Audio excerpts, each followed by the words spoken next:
الحمد للہ وکفا وسلام علی عبادہ الذین اصطفیٰ اما بعد۔ محترم سامعین، آج میں آپ کی خدمت میں 7ویں پارے کا خلاصہ پیش کر رہا ہوں۔ اعوذ باللہ من الشیطان الرجیم، بسم اللہ الرحمن الرحیم۔ وَإِذَا سَمِعُوا مَا أُنزِلَ إِلَى الرَّسُولِ تَرَىٰ أَعْيُنَهُمْ تَفِيضُ مِنَ الدَّمْعِ۔ چھٹے پارے کے اخیر میں اللہ تبارک و تعالیٰ نے فرمایا تھا کہ نصارہ یہود اور مشرکین کے مقابلے میں مسلمانوں کے لیے ذرا نرم رہتے ہیں۔ اس آیت میں حبشہ کے نصارہ کا ذکر ہے کہ جب مسلمان حبشہ کی طرف ہجرت کر کے تشریف لے گئے تو نصارہ نے حضرت جعفر رضی اللہ تعالیٰ عنہ کی مبارک زبان سے قرآن کریم سنا تو ان کے آنسو جاری ہو گئے۔ پھر اللہ تبارک و تعالیٰ نے فرمایا یا ایھا الذین آمنوا لا تحرموا طیبات ما احل اللہ لکم۔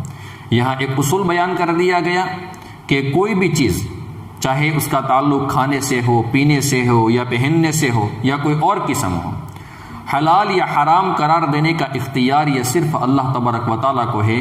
مسلمانوں کو حکم دیا جن چیزوں کو حلال ہم نے کر دیا ہے نہ تم ان کو حرام قرار سکتے ہو، اور نہیں آپ کو ان کے استعمال سے پرہیز کرنا چاہیے، بلکہ یہ چیزیں حلال ہیں، ہم نے حلال کی ہیں اور ان چیزوں کو آپ کو استعمال کرنا چاہیے۔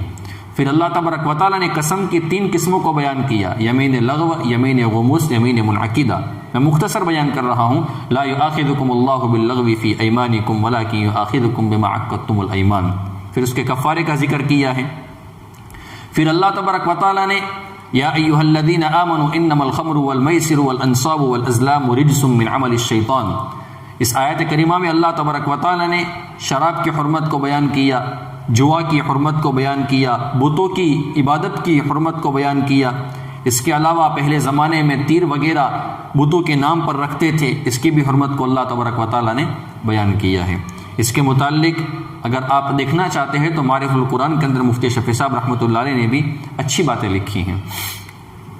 پھر اللہ تبارک و تعالیٰ نے احرام کی حالت میں شکار کرنے کا جو حکم ہے اس کا بھی ذکر کیا ہے کہ محرم کے لیے حالت احرام میں خشکی کا شکار کرنا جائز نہیں ہے، خواہ وہ شکار مأکول اللحم ہو یا غیر مأکول اللحم ہو، یعنی جس کو کھا سکتے ہو یا نہیں کھا سکتے ہو اس کا شکار کرنا جائز نہیں ہے۔ البتہ سمندری اور دریائی کوئی جانور ہو تو اس کا شکار حالت احرام میں بھی جائز ہے۔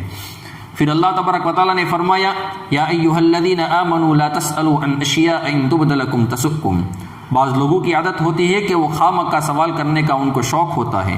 اس آیت میں ان کو سمجھایا گیا ہے کہ اس طرح کے سوالات نہ کرے جن کے نتیجے میں ان پر کوئی مشکل آ جائے۔ ایک صحابی نے اللہ کے نبی صلی اللہ علیہ وسلم سے سوال کیا کہ حج ہر سال فرض ہے؟ اللہ کے نبی صلی اللہ علیہ وسلم خاموش رہے۔ جب انہوں نے تیسری مرتبہ پوچھا تو اللہ کے نبی صلی اللہ علیہ وسلم نے فرمایا اگر میں ہاں میں جواب دے دیتا تو حج ہر سال کے لیے فرض ہو جاتا اور تم اس کو پورا بھی نہیں کر سکتے تھے۔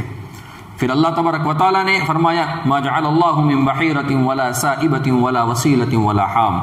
مشرکین نے اپنے طور پر کچھ جانوروں کو حرام کر دیا تھا، مثلا بحیرہ ہے، سائبہ ہے، وسیلہ ہے اور حام، تو اللہ تبارک و تعالیٰ نے ان کی رسم بد کی تردید فرمائی ہے کہ اللہ تبارک و تعالیٰ نے ان میں سے کسی جانور کو حرام نہیں کیا ہے۔ اب یہ اس کو کیا کہا جاتا ہے، اس کا مطلب کیا ہے، اب تفسیر کی کتابیں دیکھیں تو وہاں پر آپ کو انشاءاللہ مل جائے گا۔ پھر اللہ تبارک و تعالیٰ نے فرمایا یوم یجمع اللہ الرسل فیقول ماذا اجبتم قالوا لا علم لنا انک انت علام الغیوب۔ قیامت کے دن میدان محشر میں تمام انبیاء کرام علیہ الصلاۃ والسلام سے ان کی امتوں کے بارے میں سوال کیا جائے گا۔ جب آپ لوگوں نے اپنی اپنی امتوں کو اللہ تبارک و تعالیٰ اور اس کے دین کی طرف دعوت دی تو ان لوگوں نے آپ کو کیا جواب دیا؟ انبیاء کرام علیہ الصلاۃ والسلام جواب میں کہیں گے کہ ہمیں ان کے ایمان و عمل کا کچھ علم نہیں ہے، آپ ہی غیب کی جو چیزیں ہیں اس کی خبر رکھنے والے ہیں۔ اذ قال الحواریون یا عیسی ابن مریم هل یستطیع ربک ان ینزل علینا مائدۃ من السماء۔ مائدہ یعنی دسترخوان کا ذکر ہے۔ حضرت عیسیٰ علیہ الصلاۃ والسلام نے اپنی قوم کے مطالبے پر اللہ تبارک و تعالیٰ سے دعا مانگی تو اللہ تبارک و تعالیٰ نے وعدہ فرمایا کہ ٹھیک ہے ہم دسترخوان اتاریں گے، لیکن اگر اس کے باوجود بھی کوئی نہ مانا تو پھر ہم بہت سخت سزا دیں گے۔ وَإِذْ قَالَ يَا عِيسَى ابْنَ مَرْيَمَ أَأَنْتَ قُلْتَ لِلنَّاسِ اتَّخِذُونِي وَأُمِّيَ إِلَٰهَيْنِ مِن دُونِ اللَّهِ۔ قیامت کے دن اللہ تبارک و تعالیٰ حضرت عیسیٰ علیہ الصلاۃ والسلام سے سوال کریں گے کیا عیسیٰ، کیا تم نے لوگوں سے کہا تھا کہ مجھے اور میری والدہ کو اللہ کے سوا معبود مانو؟ جواب میں حضرت عیسیٰ علیہ السلام فرمائیں گے اللہ آپ کی ذات تو پاک ہے، ایسی بات تو میرے لیے مناسب ہی نہیں جس کے کہنے کا کوئی مجھے حق نہیں ہے۔ ان تعذبهم فانهم عبادك وان تغفر لهم فانك انت العزیز الحکیم۔ قیامت کے دن حضرت عیسیٰ علیہ السلام اللہ تبارک و تعالیٰ سے عرض کریں گے کہ میں نے تو انہیں آپ کی عبادت کا حکم دیا، اگر انہوں نے نافرمانی اور سرکشی کی تو یہ اللہ آپ کو اختیار ہے، اگر آپ عذاب دینا چاہیں تو یہ آپ کے بندے ہیں اور آپ ان کو عذاب دینے پر قادر ہے، اگر معاف کرنا چاہے تو آپ غالب ہیں اور معاف کرنے کی حکمتیں بھی جانتے ہیں۔ قال اللہ هذا یوم ينفع الصادقین صدقهم، اس دن اللہ تعالیٰ فرمائیں گے عیسیٰ یہ وہ دن ہے جہاں ہر شخص کی سچائی ہی کام آئے گی، سچوں کو نجات ملے گی، جھوٹے تباہ ہو جائیں گے۔ ہم سب اللہ تبارک و تعالیٰ سے دعا بھی کرتے ہیں کہ اللہ ہمیں سچائی کا ساتھ دینے کی توفیق عطا فرمائے اور جھوٹ سے بچنے کی توفیق عطا فرمائے۔ پھر اللہ تبارک و تعالیٰ نے سورۃ الانعام کو شروع کیا۔ انعام کہتے ہیں مویشیوں کو، چونکہ سورت میں مویشیوں کا چوپایوں کا ذکر ہے اس لیے اس پوری سورت کا نام سورۃ الانعام رکھا گیا ہے۔ اس سورت میں اللہ تبارک و تعالیٰ کی توحید، اللہ کے نبی صلی اللہ علیہ وسلم اور دیگر انبیاء کرام علیہ السلام کی رسالت کو بیان کیا ہے، قیامت کو بیان کیا ہے اور اللہ تبارک و تعالیٰ کی قدرت کو بیان کیا گیا ہے اور اس کے دلائل بیان کیے گئے ہیں، اور اس کے ساتھ ساتھ مشرکین کے جو غلط عقائد تھے، ان کے جو غلط نظریات تھے، اس کی بھی اللہ تبارک و تعالیٰ نے تردید فرمائی ہے۔ وَيَوْمَ نَحْشُرُهُمْ جَمِيعًا ثُمَّ نَقُولُ لِلَّذِينَ أَشْرَكُوا أَيْنَ شُرَكَاؤُكُمُ الَّذِينَ كُنتُمْ تَزْعُمُونَ۔ قیامت کے دن جب مشرکین اللہ تبارک و تعالیٰ کے سامنے ہوں گے، ایک عرصے کے بعد اللہ تعالیٰ ان سے پوچھیں گے کہاں ہے وہ تمہارے شریک جن کو تم ہمارا شریک اور اپنا حاجت روا اور مشکل کشا سمجھتے تھے، جن کے تم گن گاتے تھے اور اپنی جان و مال ان پر قربان کرتے تھے۔ اگلی آیت میں ہے کہ مشرکین بڑے غور کے بعد جواب دیں گے اللہ کی قسم ہم مشرک نہیں تھے۔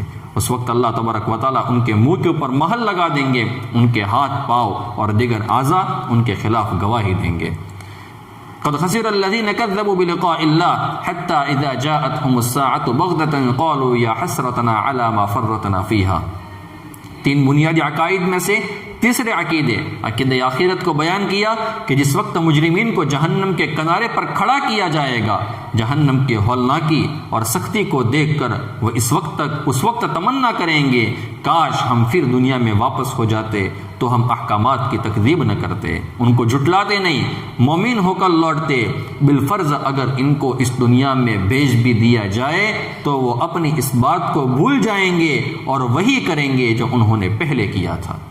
وَإِذَا رَأَيْتَ الَّذِينَ يَخُوضُونَ فِي آيَاتِنَا فَأَعْرِضْ عَنْهُمْ حَتَّى يَخُوضُوا فِي حَدِيثٍ غَيْرِهِ۔ یہاں اللہ تبارک و تعالیٰ نے اللہ کے نبی صلی اللہ علیہ وسلم کو حکم دیا کہ جب اہل باطل اللہ تبارک و تعالیٰ کی آیات میں لہو و لعب اور استہزاء کرنے کے لیے دخل اندازی کریں تو آپ ان سے اپنا جو مبارک چہرہ ہے اس کو آپ پھیر لیں۔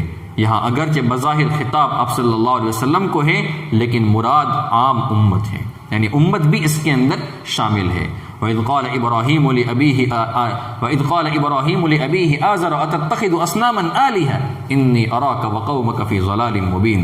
یہاں کئی آیات میں حضرت ابراہیم علیہ السلام کی توحید اور آپ صلی اللہ علیہ وسلم کے والد اور قوم کی بت پرستی کی تردید کا ذکر ہے۔ والد بت بناتے تھے اور بیٹا دین کی دعوت دے رہا ہے، باپ مشرک بناتا ہے اور بیٹا سب کو توحیدی بناتا ہے۔ حضرت ابراہیم علیہ السلام نے فرمایا ابا جی آپ اور آپ کی قوم دونوں گمراہی پر ہے، میں آپ کو دعوت دیتا ہوں خود کو اور قوم کو کفر سے بچائیے۔ پھر حضرت ابراہیم علیہ السلام نے اپنی قوم کو دلائل کے ساتھ سمجھایا ہے، ان کی ستارہ پرستی جو وہ ستاروں کی عبادت کرتے تھے اس کی تردید فرمائی ہے۔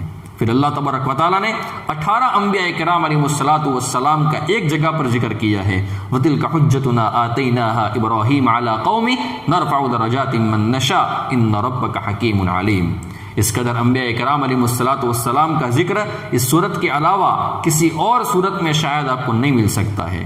ان کے اسماء مبارکہ کیا ہیں؟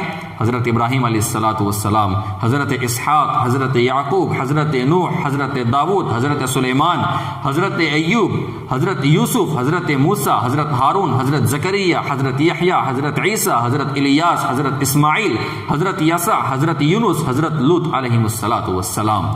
ہمیں حکم دیا گیا ہے کہ ان کے نقش قدم پر ہم چلے، ان کی ہدایات پر عمل کرے۔ اس کا مطلب یہ ہے جو تعلیمات تمام انبیاء کرام علیہ السلام کے درمیان قدر مشترک ہے، جیسے عقائد میں عقیدہ توحید، عقیدہ رسالت، اور عبادات میں صدقات، دیانت، سچائی، ایفاء عہد، حقوق کی ادائیگی وغیرہ، ان پر ہم چلے۔ اگرچہ احکام کی تفصیل میں تبدیلی ہوتی رہتی تھی، لیکن بنیادی باتیں تمام انبیاء کرام علیہ السلام کی شریعت میں ایک جیسی تھی۔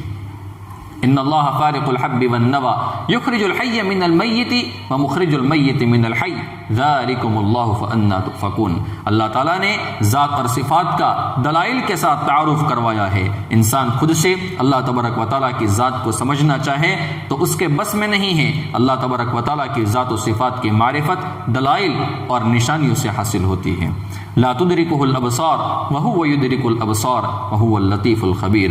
اہل سنت والجماعت کا یہ عقیدہ ہے کہ اس دنیا میں کوئی جنات یا کوئی انسان اللہ تبارک و تعالیٰ کی ذات کو اپنی آنکھوں سے نہیں دیکھ سکتا ہے، یہ ناممکن ہے۔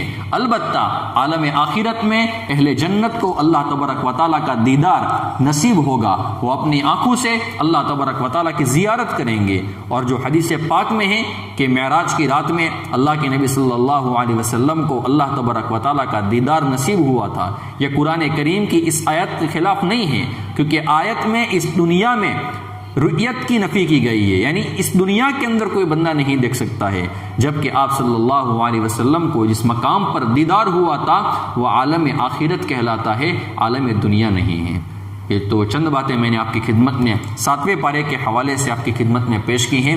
اگر آپ دیکھنا چاہیں تو جو تفاسیر ہیں اور خصوصاً مفتی شفیع صاحب رحمۃ اللہ علیہ کی معرف القرآن ہیں، آپ اس کو دیکھیں انشاءاللہ، وہاں پر آپ کو بڑی اچھی طریقے سے یہ باتیں وہاں پر حضرت نے سمجھائی ہیں۔ ہم اللہ تبارک و تعالیٰ سے دعا کرتے ہیں کہ اللہ تبارک و تعالیٰ ہماری ان باتوں کو قبول فرمائے، اور جو کمی کوتاہی رہ گئی ہے بولنے میں یا کوئی غلط چیز ہم نے بیان کر دی ہے، اللہ تبارک و تعالیٰ اپنے فضل اپنے کرم سے ہم سب کو معاف فرمائے۔ وآخر دعوانا ان الحمد للہ رب العالمین۔